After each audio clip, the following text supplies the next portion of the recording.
আসসালামু আলাইকুম সবাইকে। এটা হলো নতুন বছরের একটা ভিডিও। তো নতুন বছর আসতে না আসতে আজকে ৩ দিন হয়ে গেল। তো নতুন বছরের জন্য সবাই যাতে একটা আনন্দ করছিল, নতুন বছর যেন ভালো কাটুক সে প্রত্যাশা নিয়েছিল। তো জানি না কার জীবন কেমন কাটবে, এটা মানে আল্লাহর হাতে। তবুও অনেকে আশা করে এই আর কি। তো নতুন বছরের আগের দিন রাতে সবাই অনেক মজা করতেছিল। আমার লাইফে ফার্স্ট দেখা প্রথম যে নতুন বছরে এত মানে সবাই খুশি হয়ে আয়োজন করে, বিশেষ করে এটা ঢাকাতে হয়ে থাকে। তো আমরা যেহেতু ছোটবেলা থেকে গ্রামে বড় হয়েছি, তো এমনভাবে আয়োজন বা এত আনন্দ করতে দেখি নাই।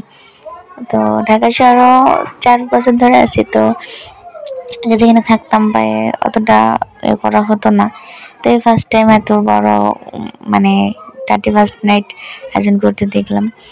তো এখানে সন্ধ্যা থেকে সবাই বাজি ফোটানো শুরু করছিল, বাচ্চারা অনেক মজা করছিল।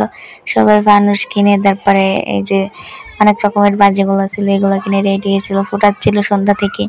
তো যখন 12টা বাজছিল তখন ঘন ঘন অনেকগুলো ফুটাইছিল, বাট একটু আমাদের বাড়ির একটু সামনের দিকে বেশি ফুটাইছিল, ওখানে আমরা যাই নাই।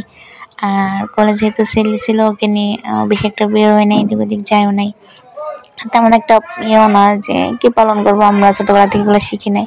তো যেহেতু বাড়ির বাইরে এগুলো শব্দ হচ্ছিল বা ফোটাচ্ছিল, আবার ছেলে এমনিতে ঘরে বসে ভয় পাইতেছিল, তো তাকে দেখতে নিয়ে গেছিলাম যে এগুলো ঠাস ঠাস পঠাস এইভাবে বলতেছিলাম, আর সে তখন মানে ভয়টা পাচ্ছিল না, তো এই কারণে দেখতে গেছিলাম।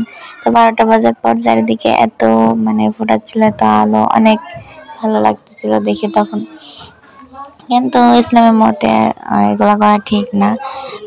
আমার জানা মতে 31st নাইট পালন করা এগুলো ঠিক না, কারণ এক একটা বছর চলে যায় জীবন থেকে আর আমাদের হায়াতও কমে যায়। তে কারণে আমাদের উচিত আরো কষ্ট পাওয়া। তো আমাদের সবার উচিত নিজেদের সন্তানকে এগুলা আনন্দ করা না বুঝিয়ে এগুলাকে ভয় করা বা এগুলো না করা উচিত, এগুলো পালন করা ঠিক না। আর এ কারণে কিন্তু অনেক বাচ্চাদের সমস্যাও হয়, অনেকে শব্দে ভয় পায়, কান্না করে। আমি শুধুমাত্র যেন ভয় না পাই এই কারণে সামনে দেখাচ্ছিলাম, মানে ঘরে বসে যেন সে ভয় না পায়। ছোটবেলা থেকে এগুলাকে বিরতি করে তোলা উচিত, যেন এগুলো ফোটানো না হয়, এগুলোর প্রতি তারা আসক্ত না থাকে। তো এগুলো অনেক অনেক ফানুস উঠছিল, অনেক পটকাও ফুটছিল, অনেক বাজি ওড়াইছিল। দাঁড়িয়ে দাঁড়িয়ে দেখছিলাম গেটের সামনে, বাইরে বেশি একটা যাই নাই। আর এই কারণে কিন্তু অনেক পাখিদের অনেক সমস্যায় পড়ে, আমরা ফেসবুকে অনেকে দেখি অনেক পাখি মারা গেছে, তারপরে অনেকে হার্ট অ্যাটাক করছে বা অনেক রকম সমস্যা হয়েছে, বিভিন্ন জায়গায় আগুন লাগার মতো সমস্যা হয়েছে, যে বাজিগুলো ফুটতেছে আগুন পড়ে, তারপরে ফানুসের এগুলো থেকে আগুন পড়ে। তো এই কারণে অনেক সমস্যা হয়। তো আমরা সবাই চেষ্টা করব পরবর্তীতে এগুলো না করা, আমরা নিজেরা সচেতন হব, নিজেদের সন্তানকে সচেতন করব, আশেপাশের মানুষদেরকেও সচেতন করব, তারা যেন কেউ এগুলো না করে। কারণ এতে অনেক সমস্যা হয়, অনেক মানুষের ক্ষতি হয়। তো অনেকে এগুলো অনেক মানে নতুন বছরটা সুন্দর করে তোলার জন্য এগুলো করে। তো জানি না কার জীবন কেমন হবে, কার নতুন বছর কেমন সুন্দর হবে।